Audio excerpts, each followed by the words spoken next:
Bonjour et bienvenue. Alors aujourd'hui ce sera un tirage un peu spécial. On va utiliser l'oracle de libération énergétique pour voir ce qui va être libéré chez vous cette semaine et différentes choses liées à ça avec l'arcanum tarot et l'oracle des miroirs. Alors qu'est-ce qui va être libéré chez vous cette semaine? On a la force intérieure avec la loi de l'attraction. Ok. Bon, alors là ce que je ressens c'est que il y a eu des moments dans votre vie où vous aviez envie d'utiliser la loi d'attraction et il y avait une sorte de blocage, un nœud, où en fait on a envie de manifester mais ça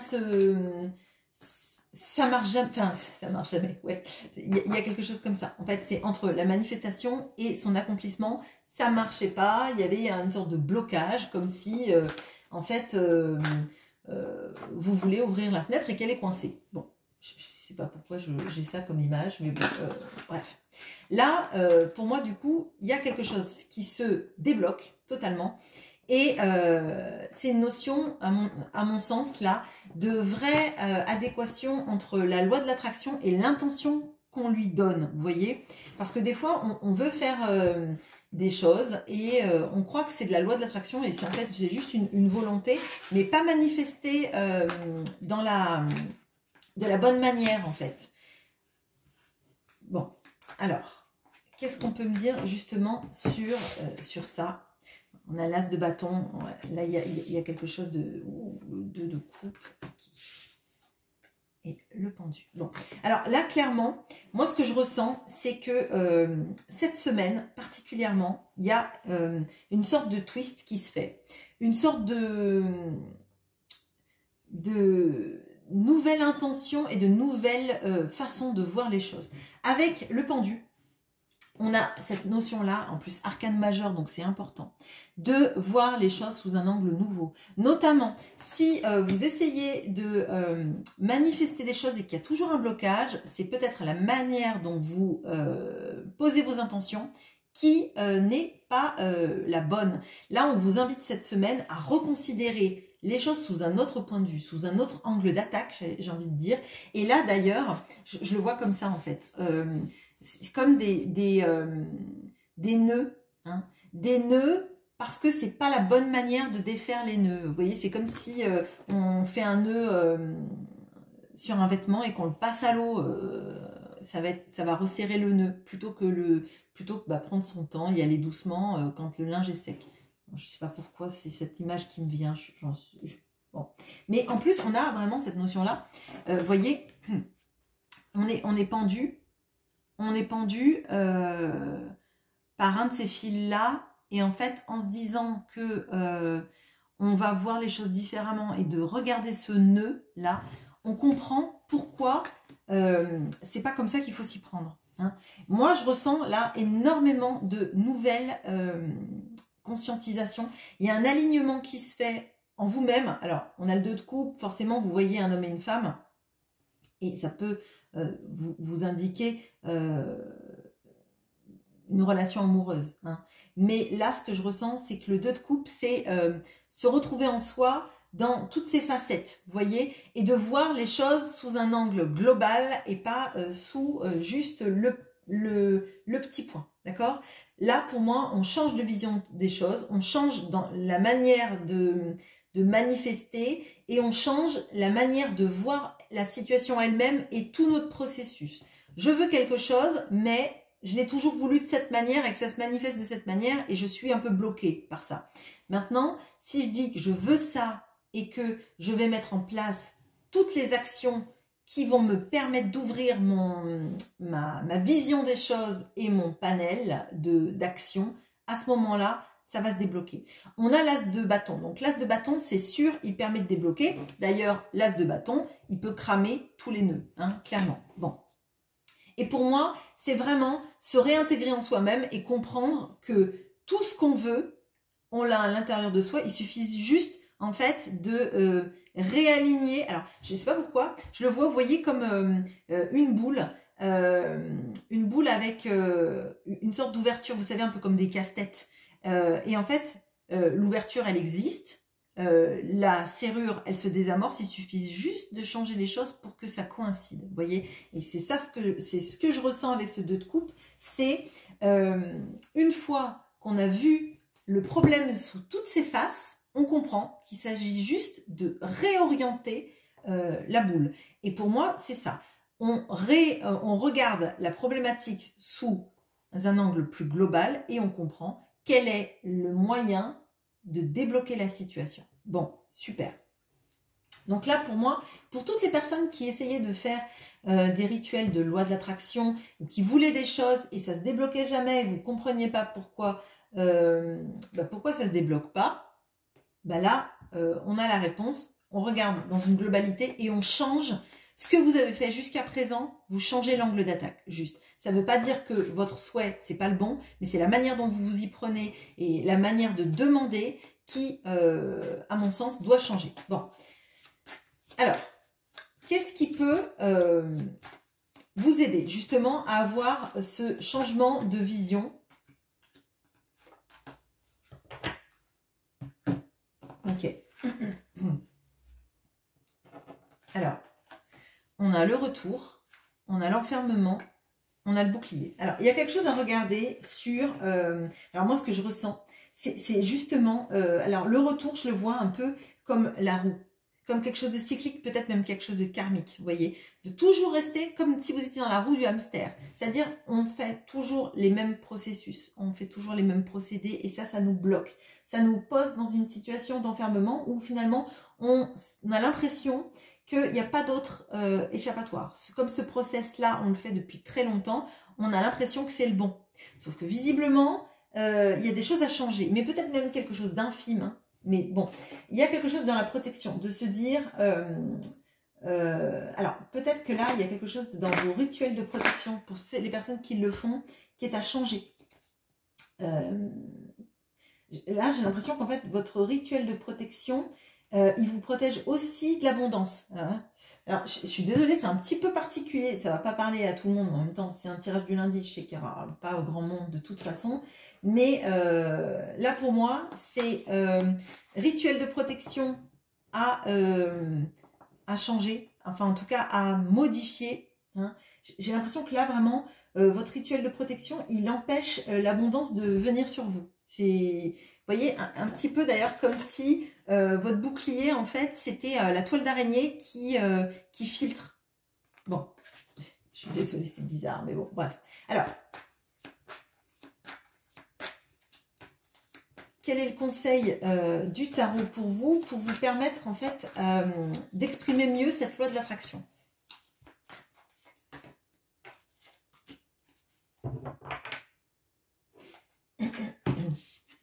On a le 10 de denier, le 10 de coupe, le 6 de denier. Bon, alors, là, il peut y avoir, dans la loi de l'attraction, quelque chose de même, peut-être financier. Là, moi, ce que je ressens, c'est que, alors, il y a quelque chose... qui vous bloque, alors d'une abondance financière, je dirais, là, j'ai vraiment l'impression que vous avez toutes les compétences en vous pour que ça marche, mais il y a un blocage vis-à-vis de l'argent. Et alors, j'ai l'impression qu'en fait, c'est comme si vous n'étiez pas assez juste envers vous-même. Ça ne va pas parler à tout le monde, bien sûr, mais j'ai l'impression que vous essayez toujours d'être quelqu'un de généreux, de faire, alors peut-être des cadeaux, de donner aux autres, d'être bienveillant, mais cette bienveillance, elle ne se manifeste pas assez vis-à-vis de vous. Vous voyez comme si, en fait, vous voulez faire du bien aux autres, mais qu'il y a quelque chose de vous protégez, enfin vous empêchez à l'abondance financière de venir vers vous comme si vous deviez payer un karma d'un vœu de pauvreté, vous voyez. Alors c'est très particulier, mais il y a, pour moi, il y a de ça. En fait, tout ce qu'on voit là, c'est que le bonheur et l'abondance financière, elle est à votre porte, là. D'ailleurs, elle est derrière ce bouclier-là. Je pense que là, pour certains, il y a une sorte de vœu à lâcher. Le vœu de pauvreté, vraiment, je le dis, à lâcher, en fait. Une sorte de... vraiment, pour moi, alors c'est pas le vœu de chasteté que je sens, mais c'est un vœu de pauvreté. C'est comme si, en fait, l'abondance, vous faisiez un... oui, vous faisiez un écran de fumée pour obscurcir ça. Bon, excusez-moi, il y a plein de messages qui viennent et c'est peut-être pas très très clair, mais ok. Alors, bon, comment vous aider du coup à renoncer à ce vœu de pauvreté que je sens? Voilà. J'ai toutes mes cartes qui sont à l'envers. Je sais pas pourquoi je prends le jeu à l'envers. On a la projection, le travail et la naissance. Ok. Alors, ce que je ressens là, c'est de la frustration parce que en fait, il y a ce qu'on a projeté, ce qui marche pas, et je pense que c'est vraiment la loi de l'attraction vis-à-vis de ça. Je vois des personnes qui travaillent beaucoup, même peut-être trop, sans se donner en même temps, vous savez un peu la bouffée d'air de se dire, bon, faut que je déconnecte un peu parce que, en fait, j'en fais trop et ça monte ma frustration parce que financièrement parlant, c'est pas à la hauteur de tout l'engagement que je mets. Et derrière, en fait, on vous invite plutôt à... Alors déjà, pour les personnes qui peuvent aller à la campagne et se déconnecter, ça va être important. Hein. Faire vous voyez, un reset en se disant travailler de trop, c'est pas la peine. Si j'ai 2-3 jours de congé à poser et que j'en ai besoin, il faut que je le fasse.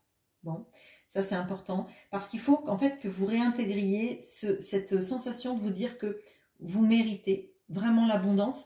Mais en fait, c'est pas la petite phrase qu'on se dit pour essayer de s'auto-convaincre. C'est vraiment en être convaincu. Parce que ça va venir avec ça. Hein. Ça va venir avec... faut être juste avec vous-même. Et il faut vous dire que tout ce que vous faites pour les autres, il faut déjà que vous le fassiez pour vous-même, en fait, de base. Et de manière évidente. Parce que sinon, cette abondance... c'est le bouclier que vous vous mettez dans le dos, en fait. Je vais tout donner aux autres en espérant que peut-être ça aide la loi de l'attraction. Sauf qu'en fait, si vous ne le donnez pas à vous-même de base, déjà en vous coucounant, en vous disant que oui, vous méritez. Oui, vous méritez clairement. Hein, et en chercher la solution en vous-même, de vous dire pourquoi est-ce que je crois qu'il faut que je donne aux autres pour qu'ils me le rendent. Pourquoi est-ce que je ne dois pas d'abord me donner à moi-même et après j'aurai plein d'énergie pour la donner aux autres? Vous voyez ce que je veux dire? À mon avis, c'est juste un twist à avoir là-dedans. Là, on vous invite à vous lâcher un peu la grappe, à essayer de mettre un petit peu la pédale de frein sur toute l'énergie que vous mettez dans une situation en vous disant que c'est pas la bonne voie. Hein, c'est pas la bonne voie. Il vaut mieux parfois se poser, prendre un temps de recul pour regarder la situation dans sa globalité et comment vous pouvez prendre soin de vous et vous émerveiller un petit peu de toutes les belles choses qui existent en vous disant, en n'étant pas toujours en train de vous dire, ben, tout ce que moi je fais, ça porte pas ses fruits, vous voyez, voir plutôt le beau plutôt que tout ce que vous feriez pas bien, etc., etc. Parce que là, ça va faire venir des énergies qui sont pas bonnes pour vous et qui vous mettent dans ces énergies-là d'enfermement et de retourner dans des cycles sans arrêt. Bon, alors, pardon, attendez. Pardon, la petite fée Ophélia là, qui nous a fait un vol plané. Excusez-moi pour le petit cri, ça en a réveillé peut-être certains qui s'étaient endormis. Je suis navrée. Voilà, bon. Ok. Je suis un peu perturbée là parce que tout à l'heure, en fait, j'ai voulu faire un tirage et mon obsidienne est tombée. Là, c'est Ophélia qui vient de tomber et pourtant, elle n'est pas en bord de bureau. Bon. Ok. Alors, qu'est-ce qui peut vous aider justement à à vraiment être dans cette loi de l'attraction qui marche. Alors, on a la dispersion d'énergie, on a le yoga. Alors, là, pour moi, ce qui va être important, c'est de ne pas disperser ces énergies. Je vous ai dit, peut-être que vous travaillez trop, peut-être que vous mettez trop la pression. Et à mon avis, il y a une sorte de recentrage à faire.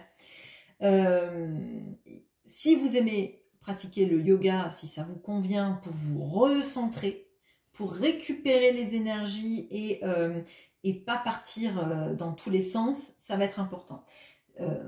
Là, moi, ce que je ressens, c'est que ce qui est primordial, c'est de ne pas donner à tout le monde tout le temps, pas faire tout pour tout le monde et pas pour soi. Là, il y a vraiment pour moi, il faut recanaliser les énergies, il faut les réintégrer autour de soi, il faut se regarder un peu le nombril, là pour le coup, pour voir en fait, vous, comment vous vous placez au centre de votre vie. Est-ce que vous êtes le soleil de votre système solaire ou est-ce que vous êtes une planète naine? Est-ce que vous êtes Pluton ou est-ce que vous êtes le soleil? Vous voyez? Ou est-ce que vous êtes Mars et pas le soleil? Là, on vous demande de redevenir le soleil de votre système solaire parce que c'est ça, d'ailleurs je viens de le voir, c'est ça qui est important. De savoir est-ce qu'on continue sur des karmas saboteurs ou est-ce que finalement on se dit je vais arrêter de protéger tout le monde, de vouloir sauver tout le monde, de vouloir, je sais pas. Alors là, par exemple,